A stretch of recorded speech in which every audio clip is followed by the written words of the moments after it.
ಕಣ್ಣೊಳಗಿನ ಒಂದು ನೀರು ಹರಿದು ಹೋಗುವಂಥ ಜಾಗದಲ್ಲಿ ಏನಾದರೂ ಕರೆಕ್ಟಾಗಿ ಅದು ಫಾರ್ಮೇಷನ್ ಆಗಿಲ್ಲ ಅಂದರೆ ಹುಟ್ಟಿದ ಮಗು ಕೂಡ ಬರ್ಬೋದು. ಸುತ್ತಲಿನ ದೃಷ್ಟಿ ಎಷ್ಟು ಅಫೆಕ್ಟ್ ಆಗಿದೆ, ಐ ಪ್ರೆಷರ್ ಬಂದು ಬಿಲೋ 20 ಮಿಲಿಮೀಟರ್ ಮರ್ಕ್ಯೂರಿ ಇರಬೇಕು. ಕಂಟಿನ್ಯೂಸ್ ಮಾನಿಟರ್ ಸ್ಟೇರ್ ಮಾಡ್ತಿರ್ತೀವಿ, ಹಾಗಾಗಿ ನಮ್ಮ ಕಣ್ಣು ಬೇಗ ಡ್ರೈ ಆಗುತ್ತೆ. ಸುತ್ತಲಿನ ದೃಷ್ಟಿ ಪೆರಿಫೆರಲ್ ವಿಷನ್ ಅಫೆಕ್ಟ್ ಆಗುತ್ತೆ. ಡೆಫಿನೆಟ್ಲಿ ನಾರ್ಮಲ್ ವಿಷನ್ ಬರೋದು ಚಾನ್ಸಸ್ ಆರ್ ವೆರಿ ಲೆಸ್. ಈಗ ಒಂದು ಡ್ರಾಪಲ್ಲೇ ಅದು ಕಂಟ್ರೋಲಲ್ಲಿ ಇದೆ ಅಂತಂದರೆ ಅವರಿಗೆ ಸರ್ಜರಿ ಅವಶ್ಯಕತೆ ಇಲ್ಲ. ಈಗ ಕ್ರಿಕೆಟ್ ಆಡುವಾಗ ಸ್ಪೋರ್ಟ್ಸ್ ಇಂಜುರಿ ಬೇಸಿಕಲಿ ಅದರಲ್ಲಿ ಈಗ ಬಾಲಿಂದ ಕಣ್ಣಿಗೆ ಡೈರೆಕ್ಟ್ ಏಟ್ ಬಿದ್ದಿರುತ್ತೆ. ಸೊ ಇಂಜುರಿಯಿಂದ ಗ್ಲೋಕೋಮಾ ಬರ್ಬೋದು. ಕೆಲವೊಬ್ಬರು ಸ್ಟಿರಾಯ್ಡ್ ಡ್ರಗ್ಸ್ ತಗೊಳ್ತಿರ್ತಾರೆ, ಲೈಕ್ ಆಸ್ತಮಾಗೆ ಇನ್ಹಲೇಷನ್ ಮಾಡ್ತಿರ್ತಾರೆ, ಸ್ಕಿನ್ ಡಿಸೀಸಸ್ಗೆ ಆಯಿಂಟ್ಮೆಂಟ್ಸ್ ಹಚ್ತಿರ್ತಾರೆ. ಈಗ ಕ್ರಾನಿಕ್ ಅಲರ್ಜಿ ಇರ್ಬೋದು ಸ್ಕಿನ್ನು. ಮತ್ತೆ ಈಗ ಎಷ್ಟೊಂದು ಕಾಯಿಲೆಗಳಲ್ಲಿ ಸ್ಟಿರಾಯ್ಡ್ ಕ್ರೀಮ್ ಹಚ್ಕೋಬೇಕಾಗತ್ತೆ ಸ್ಕಿನ್ ಡಿಸೀಸಸ್ ಅಲ್ಲಿ. ಕಣ್ಣಿನ ಪ್ರೆಷರ್ ನಾರ್ಮಲ್ ಇದ್ರೂ ಆಪ್ಟಿಕ್ ನರ್ವ್ ಅಫೆಕ್ಟ್ ಆಗಿರುತ್ತೆ. ಬೇಸಿಕಲಿ ಗ್ಲೋಕೋಮಾ ಬಗ್ಗೆ ಅವೇರ್ನೆಸ್ ಯಾಕಿಲ್ಲ ಅಂದ್ರೆ it is a silent disease, ಸಿಂಪ್ಟಮ್ಸೇ ಇರೋದ್ರಿಲ್ಲ, ಆದ್ರಿಂದ ಯಾರಿಗೂ ಗೊತ್ತೇ ಆಗೋದಿಲ್ಲ. ಪೂರ್ತಿ ಸುತ್ತಲಿನ ದೃಷ್ಟಿ ಕಡಿಮೆ ಆಗಿರುತ್ತೆ. ಈಗ ಒಂದು ಟ್ಯೂಬಲ್ ನೋಡಿದ್ರೆ ಹೇಗಿರುತ್ತೋ ಮಧ್ಯ ದೃಷ್ಟಿ ಮಾತ್ರ ಉಳಿಯುತ್ತೆ.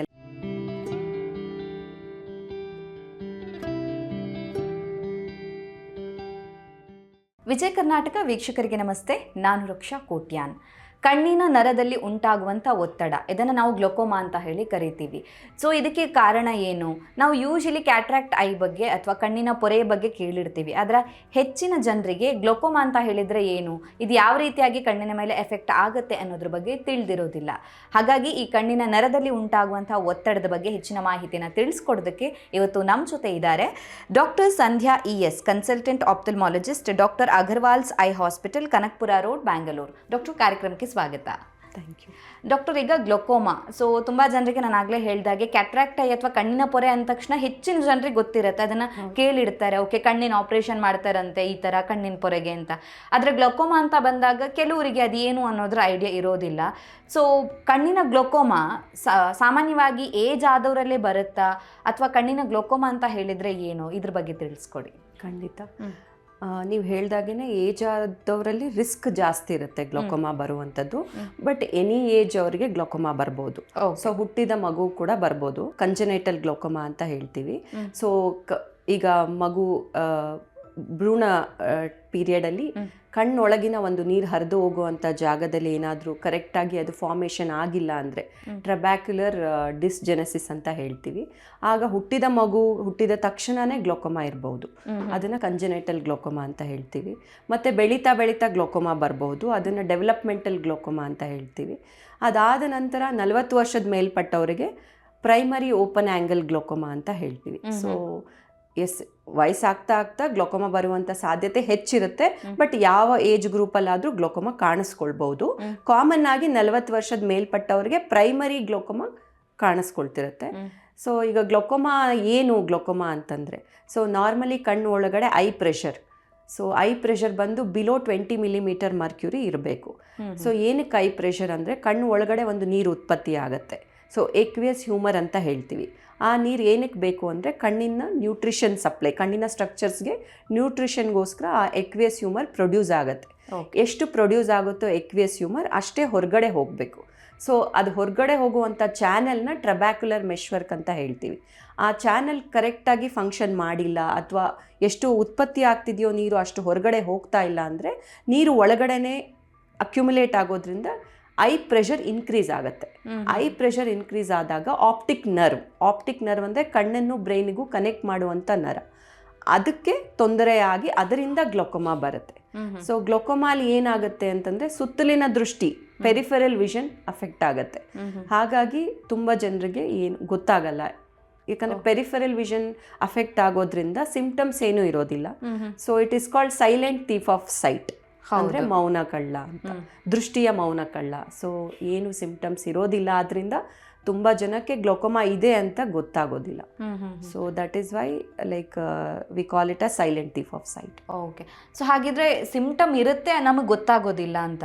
ಸೊ ಸೈಡ್ ಆ್ಯಂಗಲ್ನ ವಿಷನ್ ನಮಗೆ ಏನು ಕಾಣಿಸ್ಕೊಳ್ಳೋದಿಲ್ಲ, ಸೊ ಅದನ್ನು ಗ್ಲೋಕೋಮಾ ಅಂತ ಕರಿತೀವ ಹಾಗಾದರೆ? ಇಲ್ಲ, ಈಗ ಸಿಂಪ್ಟಮ್ಮು ಅಡ್ವಾನ್ಸ್ ಸ್ಟೇಜಲ್ಲಿ ಪೇಷಂಟ್ ಕಂಪ್ಲೇಂಟ್ ಮಾಡ್ತಾರೆ. ಯಾವಾಗ ಎರಡೂ ಕಣ್ಣು ಅಡ್ವಾನ್ಸ್ಡ್ ಗ್ಲೋಕೋಮಾ ಸ್ಟೇಜಿಗೆ ಹೋಗಿರುತ್ತೋ ಆಗ ಅವರು ನಮಗೆ ಸುತ್ತಲಿನ ದೃಷ್ಟಿ ಕಾಣ್ತಾ ಇಲ್ಲ ಅಂತ ಕಂಪ್ಲೇಂಟ್ ಮಾಡ್ತಾರೆ.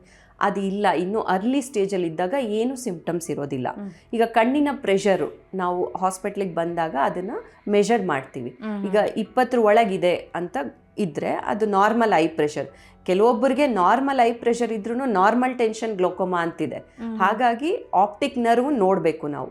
ಮತ್ತು ಫ್ಯಾಮಿಲಿ ಹಿಸ್ಟ್ರಿ ಅಂತ ಹೇಳ್ತೀವಿ, ಅಂದರೆ ಅವ್ರ ಮನೇಲಿ ಯಾರಿಗಾದ್ರೂ ಗ್ಲೋಕೋಮಾ ಇದೆಯಾ. ಈಗ ಫಸ್ಟ್ ಡಿಗ್ರಿ ರಿಲೇಟಿವ್ ಪೇರೆಂಟ್ಸ್ಗಿದೆ ಅಂದರೆ 4ರಿಂದ 9 ಪಟ್ಟು ಗ್ಲೋಕೋಮಾ ಬರುವಂಥ ಸಾಧ್ಯತೆ ಹೆಚ್ಚಿರುತ್ತೆ.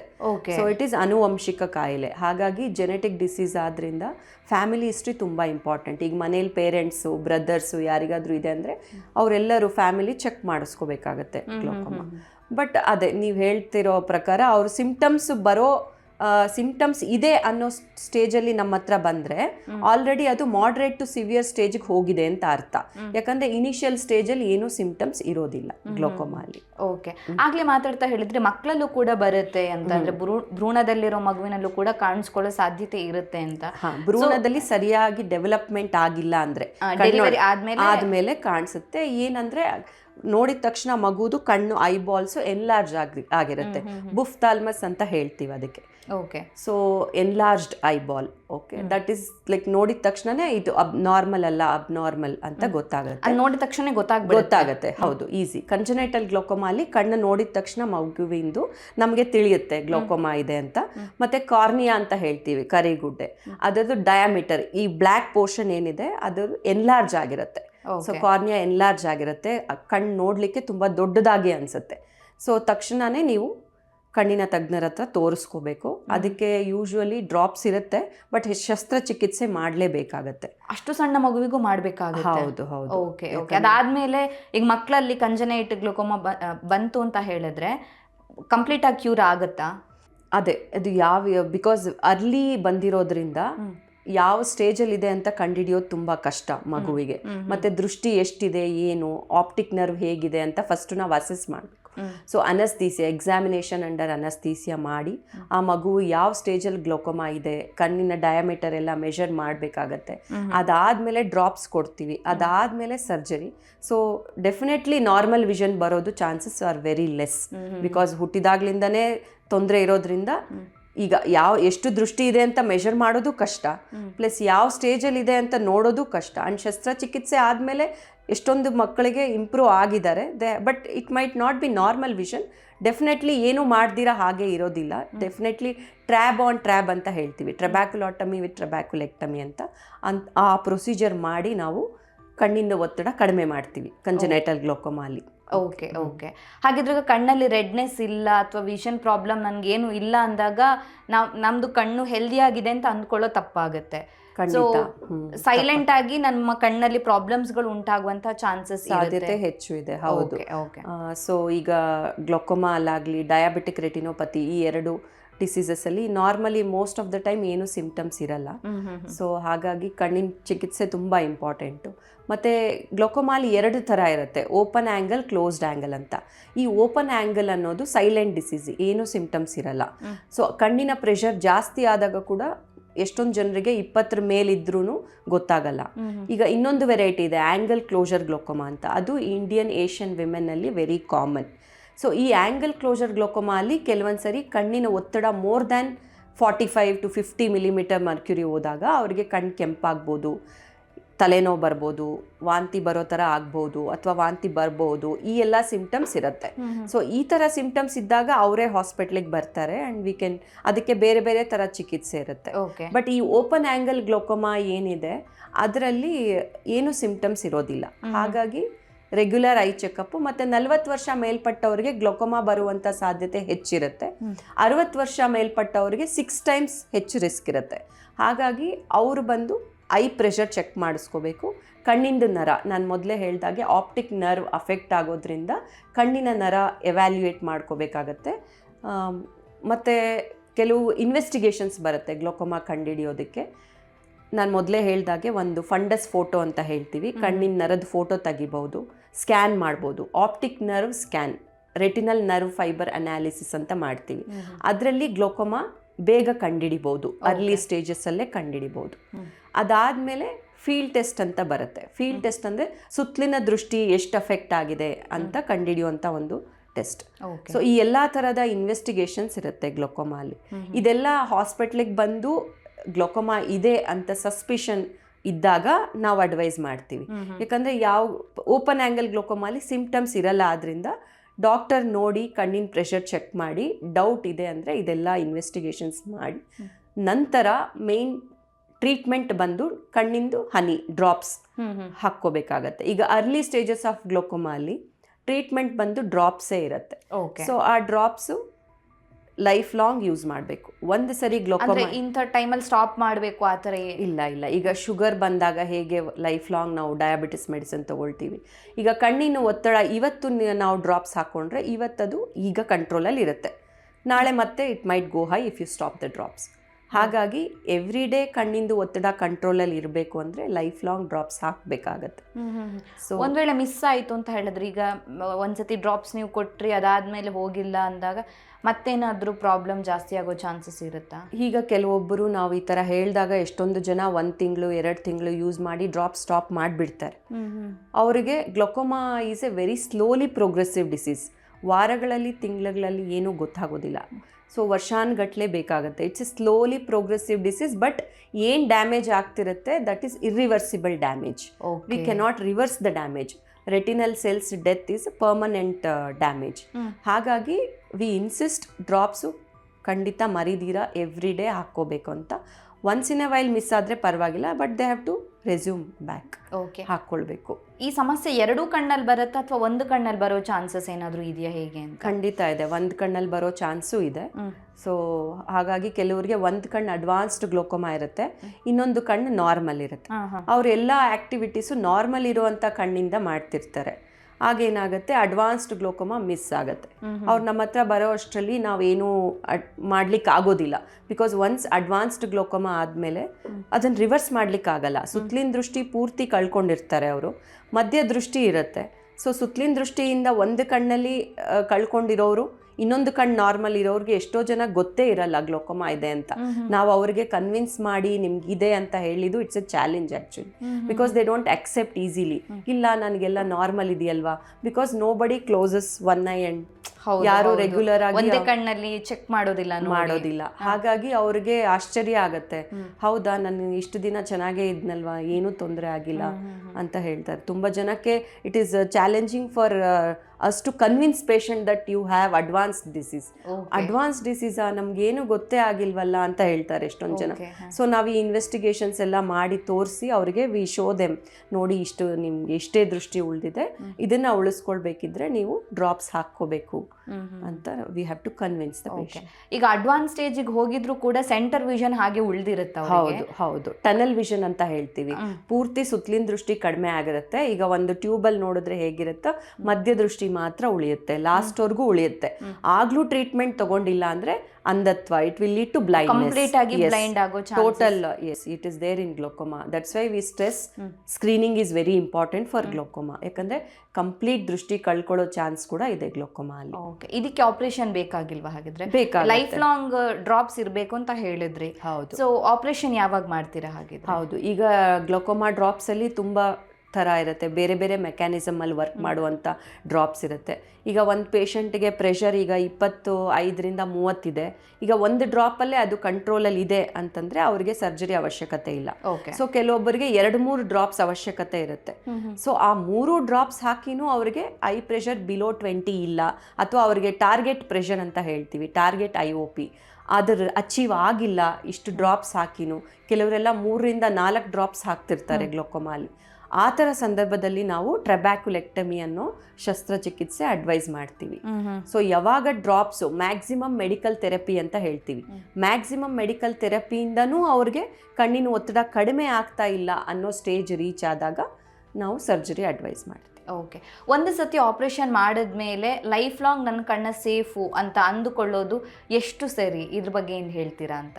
ಯಾಕಂದರೆ ಕ್ಯಾಟ್ರಾಕ್ಟ್ ಐ ಅಂತ ಬಂದಾಗ ನಾವು ಕಾಮನ್ ಆಗಿ ಒಂದ್ಸತಿ ಆಪರೇಷನ್ ಆದರೆ ಮುಗೀತು, ಇನ್ನೇನೋ ಪ್ರಾಬ್ಲಮ್ ಇಲ್ಲ ಅಂತ ಅನ್ಕೋತಾರೆ. ಆದರೆ ಗ್ಲೋಕೋಮಾದಲ್ಲಿ ಇದು ಎಷ್ಟು ಸತ್ಯ? ಇದನ್ನು ಹೇಗೆ ಕನ್ವಿನ್ಸ್ ಮಾಡ್ತೀರಾ ಅಂತ? ಖಂಡಿತ ಒಂದು ಸರಿ ಸರ್ಜರಿ ಆದಮೇಲೆ ಅವರಿಗೆ ಮತ್ತೆ ಕಣ್ಣಿನ ಪ್ರೆಷರ್ ಫ್ಲಕ್ಚುಯೇಟ್ ಆಗಲ್ಲ ಅಂತ ಹೇಳಲಿಕ್ಕಾಗಲ್ಲ. ಸೊ ಹಾಗಾಗಿ ದೇ ಹ್ಯಾವ್ ಟು ಕಮ್, ಕಣ್ಣಿನ ಚೆಕಪ್ ಮಾಡಿಸ್ಕೋಬೇಕು, ಐ ಪ್ರೆಷರ್ ಚೆಕ್ ಮಾಡ್ತಾ ಇರಬೇಕು. ಸೊ ಗ್ಲೋಕೋಮಾ ಸರ್ಜರಿ ಆದಮೇಲೆ ಕೂಡ ಕೆಲವೊಬ್ಬರಿಗೆ ಐ ಪ್ರೆಷರ್ ಜಾಸ್ತಿಯಾಗಿ ಆಪ್ಟಿಕ್ ನರ್ವ್ ಡ್ಯಾಮೇಜ್ ಆಗೋ ಸಾಧ್ಯತೆ ಇದೆ. ಹಾಗಾಗಿ ಒಂದು ಸರಿ ಶಸ್ತ್ರಚಿಕಿತ್ಸೆ ಆಗೋಗಿದೆ, ಇನ್ನೇನು ತೊಂದರೆ ಇಲ್ಲ, ಮತ್ತೆ ಚೆಕ್ ಮಾಡಿಸೋ ಅವಶ್ಯಕತೆ ಇಲ್ಲ ಅನ್ನೋದು ತಪ್ಪು. ಖಂಡಿತ ಅವರು eye pressure check every 4 months or 3 to 4 months ಮಾಡಿಸ್ತಾ ಇರಬೇಕಾಗತ್ತೆ. ಸರ್ಜರಿ ಆದ್ಮೇಲೂ ಕೂಡ ಕೆಲವೊಬ್ಬರಿಗೆ ಸರ್ಜರಿ ಆದ್ಮೇಲೆ ಕೂಡ ನಾವು ಡ್ರಾಪ್ ಸ್ಟಾರ್ಟ್ ಮಾಡಿರ್ತೀವಿ, ಯಾಕಂದ್ರೆ ಸರ್ಜರಿಯಿಂದ ಎಷ್ಟು ಪ್ರೆಷರ್ ಕಂಟ್ರೋಲಿಗೆ ಬಂದಿದೆ ಅನ್ನೋದು varies from person to person. ಹಾಗಾಗಿ ಖಂಡಿತ ಅವ್ರು ಚೆಕ್ ಮಾಡಿಸ್ಕೋಬೇಕು ಕಣ್ಣು. Okay. So first degree relatives ಅಲ್ಲಿ ಇದ್ದಾಗ, ಫ್ಯಾಮಿಲಿ ಹಿಸ್ಟ್ರಿ ಇದ್ದಾಗ ಬರುತ್ತೆ ಅಂತ ಹೇಳಿದ್ರಿ. ಅದನ್ನ ಬಿಟ್ಟು ಬೇರೆ ಯಾವುದೆಲ್ಲ ಅಂಶಗಳು ಇದಕ್ಕೆ ಕಾರಣ ಆಗಬಹುದು? ಹೌದು, ಈಗ ಗ್ಲೋಕೋಮಾ ಅಲ್ಲಿ it's A group of I conditions. Primary glaucoma ಅಲ್ಲಿ ಫ್ಯಾಮಿಲಿ ಹಿಸ್ಟ್ರಿ ಇದೆ, ಬಟ್ ಕೆಲವೊಂದು ಡಿಸೀಸಸ್, ಕಣ್ಣಿನ ಕಾಯಿಲೆಗಳಿಂದನೂ ಗ್ಲೋಕೋಮಾ ಬರ್ಬೋದು. ಅಂದ್ರೆ ಈಗ ಏನು ಹೇಳ್ತೀವಿ, ಇನ್ಫ್ಲಮೇಷನ್ ಅಂತ ಹೇಳ್ತೀವಿ, ಯುವಿಐಟಿಸ್ ಅನ್ನೋದು ಕಣ್ಣಿನ ಒಂದು ಕಾಯಿಲೆ, ಅದರಿಂದ ಕಣ್ಣಿಂದು ಒತ್ತಡ ಜಾಸ್ತಿಯಾಗಿ ಗ್ಲೋಕೋಮಾ ಬರ್ಬೋದು. ಈ ಥರ ಕಂಡೀಷನ್ಸ್ಗೆ ಸೆಕೆಂಡ್ರಿ ಗ್ಲೋಕೋಮಾ ಅಂತ ಹೇಳ್ತೀವಿ. ಏನಾದರೂ ಕಣ್ಣಿಗೆ ಇಂಜುರಿ ಆಗಿರುತ್ತೆ, ಟ್ರಾಮಾ ಆಗಿರುತ್ತೆ, ಈಗ ಕ್ರಿಕೆಟ್ ಆಡುವಾಗ ಸ್ಪೋರ್ಟ್ಸ್ ಇಂಜುರಿ ಬೇಸಿಕಲಿ, ಅದರಲ್ಲಿ ಈಗ ಬಾಲಿಂದ ಕಣ್ಣಿಗೆ ಡೈರೆಕ್ಟ್ ಏಟ್ ಬಿದ್ದಿರುತ್ತೆ, ಅವ್ರದನ್ನು ಟ್ರೊಮ್ಯಾಟಿಕ್ ಗ್ಲೋಕೋಮಾ ಅಂತ ಹೇಳ್ತೀವಿ. ಅದರಲ್ಲಿ ಆ್ಯಂಗಲ್ ರಿಸೆಷನ್ ಗ್ಲೋಕೋಮಾ ಅಂತ ಇದೆ. ಸೊ ಇಂಜುರಿಯಿಂದ ಗ್ಲೋಕೋಮಾ ಬರ್ಬೋದು. ಕೆಲವೊಬ್ಬರು ಸ್ಟಿರಾಯ್ಡ್ ಡ್ರಗ್ಸ್ ತೊಗೊಳ್ತಿರ್ತಾರೆ, ಲೈಕ್ ಆಸ್ತಮಾಗೆ ಇನ್ಹಲೇಷನ್ ಮಾಡ್ತಿರ್ತಾರೆ, ಅಥವಾ ಕೆಲವೊಂದು ಸ್ಕಿನ್ ಡಿಸೀಸಸ್ಗೆ ಆಯಿಂಟ್ಮೆಂಟ್ಸ್ ಹಚ್ತಿರ್ತಾರೆ. ಈ ಸ್ಟಿರಾಯ್ಡ್ ಅನ್ನೋ ಡ್ರಗ್ಗಿಂದ ಕೂಡ ಗ್ಲೋಕೋಮಾ ಬರ್ಬೋದು. ಯಾಕಂದರೆ steroid continuous for long term use ಮಾಡಿದ್ರೆ, ಮೋರ್ ದ್ಯಾನ್ 6 ವಾರ, ಅಥವಾ ಅವರಿಗೆ ಲೈಫ್ ಲಾಂಗ್ ಯೂಸ್ ಮಾಡಬೇಕಾಗುವಂಥ ಕಾಯಿಲೆಗಳಿರುತ್ತೆ. ಈಗ ಆಸ್ತಮಾ ಇದ್ದವ್ರಿಗೆ ಅವರು ಇನ್ಹಲೇಷನ್ ತೊಗೊಳ್ಳೇಬೇಕು ಸ್ಟಿರಾಯ್ಡ್. ಆ ಥರ ಅವರು ಕಣ್ಣಿನ ಪ್ರೆಷರ್ ಚೆಕ್ ಮಾಡಿಸ್ಕೊಳ್ಳಿ ಅಂತ ವಿ ಸಜೆಸ್ಟ್. ಎಲ್ಲರಿಗೂ ಸ್ಟಿರಾಯ್ಡ್ ಇಂದ ತೊಂದರೆ ಆಗಲ್ಲ, ಸ್ಟಿರಾಯ್ಡ್ ರೆಸ್ಪಾಂಡರ್ಸ್ ಅಂತ ಇರ್ತಾರೆ. ಈಗ ಕೆಲವರಿಗೆ ಸ್ಟಿರಾಯ್ಡ್ ತಗೊಂಡಾಗ ಕಣ್ಣಿನ ಪ್ರೆಷರ್ ಜಾಸ್ತಿ ಆಗುತ್ತೆ, ಅದು ಯಾರಿಗೆ ಜಾಸ್ತಿ ಆಗುತ್ತೆ ಅಂತ ಚೆಕ್ ಮಾಡಿದ್ರೇ ಗೊತ್ತಾಗೋದು. ಸೊ ಹಾಗಾಗಿ ನಾವು ಈ ಆಸ್ತಮ್ಯಾಟಿಕ್ ಪೇಷಂಟ್ಸು, ಕೆಲವು ಇನ್ಫ್ಲಮೇಟ್ರಿ ಸ್ಕಿನ್ ಡಿಸೀಸಸ್ ಇರುತ್ತೆ, ಅವ್ರು ಯಾವಾಗಲೂ ಸ್ಟಿರಾಯ್ಡ್ ಕ್ರೀಮ್ ಹಚ್ತಿರ್ಬೇಕಾಗತ್ತೆ. ಸೊ ಅಂಥವ್ರು ಲೈಕ್ ಈಗ ಕ್ರಾನಿಕ್ ಅಲರ್ಜಿ ಇರ್ಬೋದು ಸ್ಕಿನ್ನು, ಮತ್ತು ಈಗ ಎಷ್ಟೊಂದು ಕಾಯಿಲೆಗಳಲ್ಲಿ ಸ್ಟಿರಾಯ್ಡ್ ಕ್ರೀಮ್ ಹಚ್ಕೋಬೇಕಾಗತ್ತೆ ಸ್ಕಿನ್ ಡಿಸೀಸಸ್ಸಲ್ಲಿ. ಅಂಥವರು ಒಂದ್ಸರಿ ಕಣ್ಣಿನ ಪ್ರೆಷರು ಚೆಕ್ ಮಾಡಿಸ್ಕೋಬೇಕು. ಸೊ ಹಾಗೆ ಮತ್ತೆ ಬೇರೆ ಸೂಡೋ ಎಕ್ಸ್ಫೋಲಿಯೇಷನ್ ಗ್ಲೋಕೋಮಾ ಅಂತ ಇರುತ್ತೆ, ಪಿಗ್ಮೆಂಟ್ರಿ ಡಿಸ್ಪರ್ಷನ್ ಗ್ಲೋಕೋಮಾ ಅಂತ ಇರುತ್ತೆ, ಮತ್ತು ಶುಗರಿಂದ ನ್ಯೂವಾಸ್ಕ್ಯುಲರ್ ಗ್ಲೋಕೋಮಾ ಅಂತ ಬರಬಹುದು. ಸೊ ಹಾಗಾಗಿ ಬೇರೆ ಬೇರೆ ಕಾಯಿಲೆಗಳಿಂದನೂ ಗ್ಲೋಕೋಮಾ ಬರ್ಬೋದು, ಅದನ್ನ ಸೆಕೆಂಡ್ರಿ ಗ್ಲೋಕೋಮಾ ಅಂತ ಹೇಳ್ತೀವಿ. ಸೊ ಅದರಿಂದ ಕಣ್ಣಿನ ಒತ್ತಡ ಮತ್ತು ಆಪ್ಟಿಕ್ ನರ್ವ್ ಅಸೆಸ್ಮೆಂಟ್ ತುಂಬ ಇಂಪಾರ್ಟೆಂಟ್. ಸೊ ಚೆಕಪ್ ಮಾಡಿಸ್ಕೊಂಡ್ರೆ ನಾವು ಬೇಗ ಅದನ್ನು ಕಂಡುಹಿಡಿದು ಟ್ರೀಟ್ಮೆಂಟ್ ಸ್ಟಾರ್ಟ್ ಮಾಡ್ಬೋದು. ಓಕೆ. ಈಗ ಹೆಚ್ಚು ಸ್ಕ್ರೀನ್ ನೋಡೋದು ಅಥವಾ ಹೆಚ್ಚು ಐ ಸ್ಟ್ರೈನ್ ಮಾಡ್ಕೊಳ್ಳೋದು, ಹತ್ತಿರದಿಂದ ಸ್ಕ್ರೀನ್ ನೋಡೋದು, ಇದೆಲ್ಲ ಏನಾದರೂ ಎಫೆಕ್ಟ್ ಆಗುತ್ತೆ ಹೇಗೆ ಅಂತ? ಇಲ್ಲ, ಡೈರೆಕ್ಟಾಗಿ ಏನೂ ಅಫೆಕ್ಟ್ ಆಗೋದಿಲ್ಲ. ಯಾಕಂದರೆ glaucoma it's like not related directly to watching mobile or screen, but ಅದರಿಂದ ಖಂಡಿತ ಐ ಸ್ಟ್ರೈನ್ ಆಗುತ್ತೆ, ಡ್ರೈ ಐ ಅನ್ನೋ, ಬಿಕಾಸ್ ನಾವು ಕಂಟಿನ್ಯೂಸ್ ಮಾನಿಟರ್ ಸ್ಟೇರ್ ಮಾಡ್ತಿರ್ತೀವಿ, ಹಾಗಾಗಿ ನಮ್ಮ ಕಣ್ಣು ಬೇಗ ಡ್ರೈ ಆಗುತ್ತೆ, ಬಟ್ ಡೈರೆಕ್ಟಾಗಿ ಗ್ಲೋಕೋಮಾನ ಅಫೆಕ್ಟ್ ಮಾಡೋದಿಲ್ಲ. ಓಕೆ. ಸರ್ಜರಿಗೆ ಹೋಗೋದು ಅಂತ ಹೇಳಿದ್ರೆ ತುಂಬ ಜನರಿಗೆ ಭಯ ಇರುತ್ತೆ, ಮತ್ತೆ ಬ್ಲೈಂಡ್ನೆಸ್ ಏನಾದರೂ ಕಾಡಬಹುದೇನೋ ಅನ್ನೋಂಥ ಫಿಯರ್ ಇರುತ್ತೆ. ಸೊ ಅಂಥವ್ರಿಗೆ ಏನು ಹೇಳಕ್ಕೆ ಇಷ್ಟಪಡ್ತೀರಾ? ಸರ್ಜರಿ ಮಾಡಿಸ್ಕೊಳ್ಳೋದಕ್ಕೆ ಎಲ್ಲರೂ ಕೂಡ ಅಂದರೆ ಓಕೆ ನಾನು ಮಾಡಿಸ್ಕೋತೀನಿ ಅಂತ ಬರ್ತಾರಾ ಅಥವಾ ಡಿಲೇ ಮಾಡ್ತಾರಾ ಹೇಗೆ ಅಂತ? ಇಲ್ಲ, ಖಂಡಿತ ಸರ್ಜರಿ ಅಂದ ತಕ್ಷಣ ಹೆದರ್ಕೊಳ್ತಾರೆ. ಆ್ಯಂಡ್ ದಟ್ಟು ಗ್ಲೋಕೋಮಾಲಿ ಸರ್ಜರಿ ಸ್ಟೇಜ್ ಬಂದಿದೆ ಅಂದರೆ ಅದು ಅಡ್ವಾನ್ಸ್ ಸ್ಟೇಜ್ ಆಗಿರುತ್ತೆ. ಆದ್ದರಿಂದ ಖಂಡಿತ ಸರ್ಜರಿ ಅಡ್ವಾನ್ಸ್ ಸ್ಟೇಜಲ್ಲೇ ಅಡ್ವೈಸ್ ಮಾಡೋದ್ರಿಂದ ಹೆದರಿಕೆ ಇದ್ದೇ ಇರುತ್ತೆ, ಅದು ಸಾಮಾನ್ಯ. ಬಟ್ ಅದರಿಂದ ಏನು ದೃಷ್ಟಿ ಇದೆ ಅದನ್ನು ಉಳಿಸ್ಕೋಬೋದು ಅವರು. ಈಗ ಸರ್ಜರಿ ಮಾಡ್ದಿರಾ, ಪ್ರೆಷರು ಕಂಟ್ರೋಲ್ ಆಗ್ದಿರಾ ಹಾಗೆ ಬಿಟ್ಟರೆ finally they will end up in blindness. So correct ಟೈಮಲ್ಲಿ ಸರ್ಜರಿ ಮಾಡೋದ್ರಿಂದ ಈಗ ಅಟ್ಲೀಸ್ಟ್ ಪ್ರೆಸೆಂಟ್ ಏನು ದೃಷ್ಟಿ ಇದೆ ಅದನ್ನು ಉಳಿಸ್ಕೋಬೋದು ಅನ್ನೋದ್ರಿಂದ ನಾನು ಹೆದರ್ಕೊಳ್ಳೋ ಅಂಥದ್ದು ಏನೂ ಇಲ್ಲ. ಮತ್ತು ನಾವು we have something called ಮಿನಿಮಲಿ invasive glaucoma surgery, mix ಅಂತ ಹೇಳ್ತೀವಿ. ಸೊ ಅದರಲ್ಲಿ ಏನು ಮಾಡ್ತೀವಿ ಅಂದರೆ ಕಣ್ಣಿನ ಪೊರೆ ಜೊತೆಗೆ ನಾವು ಕೆಲವೊಂದು ಡಿವೈಸಸ್, ಇಂಪ್ಲಾಂಟ್ಸ್ ಯೂಸ್ ಮಾಡಿ ಕಣ್ಣೊಳಗಿನ ನೀರು ಹೆಚ್ಚಿಗೆ ಹೊರಗೆ ಹರಿದು ಹೋಗೋ ಥರ ಮಾಡ್ತೀವಿ. ಸೊ ಹಾಗಾಗಿ ಈಗ ಸಿನ್ಸ್ ಇಟ್ಸ್ ಲೇಟೆಸ್ಟ್ ಡೆವಲಪ್ಮೆಂಟ್ ಆದ್ದರಿಂದ ಹೆದರಿಕೆ ಅನ್ನೋದು ಬೇಡ. ಖಂಡಿತ ಡಾಕ್ಟರ್ ಅಡ್ವೈಸ್ ಪ್ರಕಾರ ಫಾಲೋ ಮಾಡೋದು ಒಳ್ಳೆಯದು ಅಂತ I would like. Okay. So ಈ ಗ್ಲುಕೋಮಾಗೆ ಸಂಬಂಧಪಟ್ಟ ಹಾಗೆ ಏನಾದರೂ ಮಿತ್ಸ್ ಅಥವಾ ಮಿಸ್ಅಂಡರ್ಸ್ಟ್ಯಾಂಡಿಂಗ್ ಏನಾದರೂ ಇದೆಯಾ ಡಾಕ್ಟರ್? ನಿಮ್ಮ ಎಕ್ಸ್ಪೀರಿಯನ್ಸ್ ಪ್ರಕಾರ ಹೇಳೋದಾದರೆ ಏನಾದರೂ ಇದೆಯಾ ಅಂತ? ಮಿತ್ಸ್ ಅಂದರೆ ಅದೇ ಈಗ ಕಣ್ಣಿನ ಪ್ರೆಷರ್ ನಾರ್ಮಲ್ ಇದೆ, ಹಾಗಾಗಿ ನನಗೆ ಗ್ಲೋಕೋಮಾ ಹೇಗೆ ಬಂತು ಅಂತ ಕೆಲವರು ಕೇಳ್ತಾರೆ. ಸೊ ಕೆಲವೊಂದ್ಸರಿ we have condition like normal tension glaucoma, ಹಾಗಾಗಿ ಅದರಿಂದನೂ ಕಣ್ಣಿನ ಪ್ರೆಷರ್ ನಾರ್ಮಲ್ ಇದ್ರೂ ಆಪ್ಟಿಕ್ ನರ್ವ್ ಅಫೆಕ್ಟ್ ಆಗಿರುತ್ತೆ. ಸೊ ಅದು ಒಂದು ನಾವು ಕಾಮನ್ ಆಗಿ ಎನ್ಕೌಂಟರ್ ಮಾಡ್ತೀವಿ. ಆಮೇಲೆ ಡಯಾಬಿಟಿಸ್ ಇಲ್ಲ ನನಗೆ ಗ್ಲೋಕೋಮಾ ಹೇಗೆ ಬಂತು ಅಂತ ಕೇಳ್ತಾರೆ. ಸೊ ಡಯಾಬಿಟಿಸ್ ಇಲ್ಲ ಅಂದ್ರೂ ಕೂಡ ಗ್ಲೋಕೋಮಾ ಬರಬಹುದು. ಯಾಕೆ ಅಂತಂದ್ರೆ ಈಗ ಗ್ಲೋಕೋಮಾ ಆಸ್ ಐ ಸೆಡ್ ಅದು ಜೆನೆಟಿಕಲಿ ಬರುತ್ತೆ ಅಂತ. ಡಯಾಬಿಟಿಸ್ ಇಂದ ಬೇರೆ ಪ್ರೋಗ್ರೆಸ್ ಆಗ್ಬೋದು ಬೇಗ, ಮತ್ತೆ ನಾನು ಹೇಳಿದಾಗ ಬೇರೆ ಟೈಪ್ ಆಫ್ ಗ್ಲೋಕೋಮಾ ಬರ್ಬೋದು. ಸೊ ಇದು ಒಂದು ಹೇಳ್ಬೋದು. ಓಕೆ, ಹಾಗಿದ್ರೆ 40 ವರ್ಷ ಅದಾದ್ಮೇಲೆ ಅಥವಾ 50 ವರ್ಷ ಆದ್ಮೇಲೆ ಯಾವೆಲ್ಲ ಕಣ್ಣಿನ ಪರೀಕ್ಷೆಗಳನ್ನ ಕಂಪಲ್ಸರಿ ಮಾಡಬೇಕಾಗುತ್ತೆ, ಯಾವೆಲ್ಲ ಟೆಸ್ಟ್ ಮಾಡಿಸ್ಬೇಕಾಗುತ್ತೆ ಅಂತ? ಹೌದು, 40 ವರ್ಷ ಆದಮೇಲೆ ಫ್ಯಾಮಿಲಿಯಲ್ಲಿ ಯಾರಿಗಾದ್ರೂ ಗ್ಲೋಕೋಮಾ ಕಾಯಿಲೆ ಇದೆ ಅಂದರೆ ಅವರು ಬಂದು ಕಣ್ಣಿನ pressure checkup, optic nerve assessment ಮತ್ತು ಫಂಡಸ್ ಚೆಕ್ ಮಾಡಿಸ್ಕೋಬೇಕು. ಮತ್ತು ಡಯಾಬಿಟಿಕ್ ರೆಟಿನೋಪತಿ, ಮಧುಮೇಹ ಕಣ್ಣಿನ ಕಾಯಿಲೆಯಲ್ಲೂ ಕೂಡ ಸಿಂಪ್ಟಮ್ಸ್ ಏನು ಇರೋದ್ರಿಲ್ಲ, ಆದ್ದರಿಂದ ಕಣ್ಣು ಚೆಕಪ್ ಮಾಡಿಸ್ಕೋಬೇಕಾಗತ್ತೆ. ಕಣ್ಣಿನ ಪೊರೆ ಖಂಡಿತ 50 ವರ್ಷ ಮೇಲ್ಪಟ್ಟವರು, ಅವರಿಗೆ ಸಿಂಪ್ಟಮ್ಸ್ ಇರುತ್ತಾದ್ರಿಂದ ಅವರೇ ಬರ್ತಾರೆ. ಬಟ್ ಆದರೂ ಕೆಲವೊಂದು ಸರಿ ಗೊತ್ತಾಗೋದಿಲ್ಲ. ಸೊ ಕಣ್ಣಿನ ಪೊರೆ, ಡಯಾಬಿಟಿಕ್ ರೆಟಿನೋಪತಿ, ಗ್ಲೋಕೋಮಾ ಮತ್ತು ಏಜ್ ರಿಲೇಟೆಡ್ ಮ್ಯಾಕ್ಯುಲರ್ ಡಿಜನರೇಷನ್ ಅಂತ ಹೇಳ್ತೀವಿ. ಅದು ಒಂದು ರೆಟಿನಾ ಕಾಯಿಲೆ, ವಯಸ್ಸಿಗೆ ಸಂಬಂಧಪಟ್ಟಿದ್ದು. ವಯಸ್ಸಾಗ್ತಾ ಅದು ಬರುವಂಥ ಕಾಯಿಲೆನೂ ಹೆಚ್ಚಿರುತ್ತಾದ್ರಿಂದ 40 ವರ್ಷ ಮೇಲ್ಪಟ್ಟವರು ಖಂಡಿತ ಕಂಪ್ಲೀಟ್ ಕಾಂಪ್ರಹೆನ್ಸಿವ್ ಐ ಚೆಕಪ್ ಮಾಡಿಸ್ಕೋಬೇಕು. ವರ್ಷ ಮಾಡಿಸೋದ್ರಿಂದ ಎಲ್ಲ ಕಣ್ಣಿನ ಕಾಯಿಲೆಗಳನ್ನು ಅರ್ಲಿ ಸ್ಟೇಜಲ್ಲಿ ಡಿಟೆಕ್ಟ್ ಮಾಡ್ಬೋದು, ಅಡ್ವಾನ್ಸ್ ಸ್ಟೇಜ್ಗೆ ಹೋಗೋದನ್ನ ಪ್ರಿವೆಂಟ್ ಮಾಡ್ಬೋದು. ಓಕೆ, ಕಣ್ಣಿನ ಪೊರೆಯ ಬಗ್ಗೆ ಇರುವಷ್ಟು ಆ ಒಂದು ಜ್ಞಾನ ಈ ಗ್ಲೋಕೋಮಾ ಬಗ್ಗೆ ಯಾಕಿಲ್ಲ ಅಂತ ಡಾಕ್ಟರ್? ಸೊ ಇದ್ರ ಹಿಂದೆ ಏನಾದರೂ ಕಾರಣ ಇರಬಹುದಾ, ಹೇಗೆ ಅಂತ? ಹೌದು, ಒಂದು ರೂರಲ್ ಪಾಪ್ಯುಲೇಷನಲ್ಲಿ ಅವೇರ್ನೆಸ್ ಇರೋದಿಲ್ಲ, ಗ್ಲೋಕೋಮಾ ಅಂದರೆ ಏನಂತಾನೆ ಗೊತ್ತಿರೋದಿಲ್ಲ. ಹೊಸ ವರ್ಡ್ ಅನ್ನೋ ತರ ಫೀಲ್ ಆಗುತ್ತೆ ಕೆಲವರು. ಕಣ್ಣಿನ ಪೊರೆ ಅಂದ್ರೆ ಈಗ ಅವ್ರಿವ್ರ ಹತ್ರ ಕೇಳಿರ್ತಾರೆ, ಮಾತಾಡಿರ್ತಾರೆ, ಸರ್ಜಿಕಲ್ ಆಪ್ಷನ್ ಆದ್ರಿಂದ ಅದರ ರಿಸಲ್ಟ್ಸ್ ಬಗ್ಗೆ ಒಬ್ಬರೊಬ್ಬರು ತಿಳ್ಕೊಂಡಿರ್ತಾರೆ, ಸಿಂಪ್ಟಮ್ಸ್ ಬೇಗ ಬರುತ್ತೆ ಆದ್ರಿಂದ ಬರ್ತಾರೆ. ಬೇಸಿಕಲಿ ಗ್ಲೋಕೋಮಾ ಬಗ್ಗೆ ಅವೇರ್ನೆಸ್ ಯಾಕಿಲ್ಲ ಅಂದ್ರೆ it is a silent disease, ಸಿಂಪ್ಟಮ್ಸೇ ಇರೋದ್ರಿಲ್ಲ, ಆದ್ರಿಂದ ಯಾರಿಗೂ ಗೊತ್ತೇ ಆಗೋದಿಲ್ಲ. ಪ್ಲಸ್ ಫ್ಯಾಮಿಲಿಯಲ್ಲಿ ಇರೋರು ಕೂಡ ಯಾರೂ ಈಗ ಗ್ಲೋಕೋಮಾ ಇದೆ ನೀವು ತೋರಿಸ್ಕೊಳ್ಳಿ ಅನ್ನೋದು, it is one lack of knowledge and lack of awareness. ಅದರಿಂದನೇ ನಮಗೆ ಬೇಗ ಕಂಡಿಡಿಯೋಕ್ಕೆ ಕಷ್ಟ ಆಗ್ತಿದೆ ಆ್ಯಕ್ಚುಲಿ, ಲ್ಯಾಕ್ ಆಫ್ ಅವೇರ್ನೆಸ್. ಈಗ because we have latest technology to detect early, so comprehensive eye checkup ಎಲ್ಲ ಮಾಡ್ತಿರೋದ್ರಿಂದ so we can actually screen them early. So ಮುಂಚೆ ಎಲ್ಲ it was not available. Rural ಏರಿಯಾಸಲ್ಲಿ ಈಗಲೂ some facilities they are not, like ಅವ್ರಿಗೆ ಅಂದರೆ ಕಷ್ಟ ಆಗುತ್ತೆ. ಈಗ ಸಿಟಿಗೆ ಬಂದು ಇದೆಲ್ಲ ಮಾಡಿಸ್ಕೋಬೇಕು, ಚೆಕಪ್ ಮಾಡಿಸ್ಕೋಬೇಕು ಅನ್ನೋ ಅವೇರ್ನೆಸ್ ಇರಲ್ಲ, ಕಾಂಪ್ರಹೆನ್ಸಿವ್ ಐ ಚೆಕಪ್ ಮಾಡಿಸ್ಕೋಬೇಕು ಅನ್ನೋ ಅವೇರ್ನೆಸ್ ಇರಲ್ಲ. ಸೊ ಹಾಗಾಗಿ ತುಂಬ ಸರಿ ಡಯಾಗ್ನೋಸಿಸ್ ಮಿಸ್ ಆಗುತ್ತೆ. ಓಕೆ, ಹಾಗಿದ್ರೆ ಕಣ್ಣಿನ ಆರೋಗ್ಯದ ಬಗ್ಗೆ ಯಾವ ರೀತಿಯಾಗಿ ನಾವು ಕಾಳಜಿ ತಗೋಬೇಕಾಗತ್ತೆ ಓವರಾಲ್ ಆಗಿ ಹೇಳೋದಾದ್ರೆ? ಸೊ ನಮ್ಮ ಐ ಹೆಲ್ತನ್ನು ಕಾಪಾಡ್ಕೊಳ್ಳೋದಕ್ಕೆ ನಿಮ್ಮ ಕಡೆಯಿಂದ ಏನಾದರೂ ಟಿಪ್ಸ್ ಇದೆಯಾ ಡಾಕ್ಟರ್? ಖಂಡಿತ ಹೌದು. ಈಗ 40 ವರ್ಷ ಮೇಲ್ಪಟ್ಟವರು ಕಣ್ಣಿನ ಚೆಕಪ್ ಮಾಡಿಸ್ಕೋಬೇಕಂತ ಹೇಳ್ತಾನೆ ಇದ್ದೀವಿ. ಅದ್ರ ಜೊತೆಗೆ regular exercise, healthy diet and screen time, mobile time ಸ್ವಲ್ಪ you have to take breaks in between. And ಅದೇ ಶುಗರು, BP ಮತ್ತು ಕೊಲೆಸ್ಟ್ರಾಲ್ನ ಕಂಟ್ರೋಲಲ್ಲಿ ಇಟ್ಕೋಬೇಕು. ಇದರಿಂದ ತುಂಬ ಕಣ್ಣಿನ ಸೀರಿಯಸ್ ಕಾಯಿಲೆಗಳನ್ನು ನಾವು ಪ್ರಿವೆಂಟ್ ಮಾಡಬಹುದು. ಆದರೆ ಗ್ಲೋಕೋಮಾವನ್ನು ಪ್ರಿವೆಂಟ್ ಮಾಡೋದಕ್ಕಾಗತ್ತೆ, ಯಾಕಂದರೆ ಜೆನೆಟಿಕಲಿ ಇದ್ದೇ ಇರುತ್ತೆ ಅಂದಾಗ ಅದನ್ನು ನಾವೇನು ಮಾಡೋದಕ್ಕಾಗೋದಿಲ್ಲ ಅಲ್ವಾ? ಅಲ್ಲ, ಇದ್ದೇ ಇದೆ ಅಂದರೆ ಅರ್ಲಿ ಸ್ಟೇಜಲ್ಲೇ ಟ್ರೀಟ್ಮೆಂಟ್ ಸ್ಟಾರ್ಟ್ ಮಾಡಿದ್ರೆ ಅದೇ ಸ್ಟೇಜಲ್ಲೇ ಇಟ್ಕೋಬಹುದು. ಪ್ರೋಗ್ರೆಸ್ ಆಗದಿರ ಪ್ರಿವೆಂಟ್ ಅದೇ ಸ್ಟೇಜಲ್ಲೇ ಇಟ್ಕೋಬಹುದು. ಹೌದು, ಅದು once we start drops early ಸ್ಟೇಜಲ್ಲೇ, ಈಗ ಅವರಿಗೆ ಕಣ್ಣಿನ ಒತ್ತಡ ಕಡಿಮೆ ಮಾಡಲಿಕ್ಕೆ ಡ್ರಾಪ್ಸ್ ಸ್ಟಾರ್ಟ್ ಮಾಡಿದ್ರೆ ಪ್ರೋಗ್ರೆಸ್ ಆಗಲ್ಲ ಅವರು. ಆದ್ರೆ ಲೈಫ್ ಲಾಂಗ್ ಡ್ರಾಪ್ಸ್ ಹಾಕ್ಬೇಕು. ಈಗ ಒಂದ್ಸರಿ ಬಂದ್ಬಿಟ್ಟಿದೆ ಅಂದಮೇಲೆ ಅದೇ ಸ್ಟೇಜಲ್ಲಿ ಇಟ್ಕೊಳ್ಳೋದಕ್ಕೋಸ್ಕರ ಡ್ರಾಪ್ಸ್ ಹಾಕ್ತಾನೆ ಇರಬೇಕಾಗತ್ತೆ. ಹೌದು, ಅದೇನು ಮಾಡ್ಲಿಕ್ಕೆ ಆಗಲ್ಲ, ಅಂದರೆ ಡ್ರಾಪ್ಸ್ ಹಾಕ್ಲೇಬೇಕು ಅವರು. ಬಟ್ ಏನು ಬಂದಿಲ್ಲ ಅಂತಂದರೆ ಇಟ್ಸ್ ಲೈಕ್ ಈ ಮೈಟ್ ಅಂದರೆ ವರ್ಷ ಸ್ಕ್ರೀನಿಂಗ್ ಥರ ಮಾಡ್ಕೋಬೇಕಷ್ಟೇ. ಫ್ಯಾಮಿಲಿಯಲ್ಲಿ ಇದೆ, ಈಗ ಫ್ಯಾಮಿಲಿಯಲ್ಲಿ ಇರೋರಿಗೆ ಗ್ಲೋಕೋಮಾ ಬರಲೇಬೇಕಂತಿಲ್ಲ, ಬಟ್ ರಿಸ್ಕ್ ಇರುತ್ತೆ, 9 times ಹೈಯರ್ ರಿಸ್ಕ್.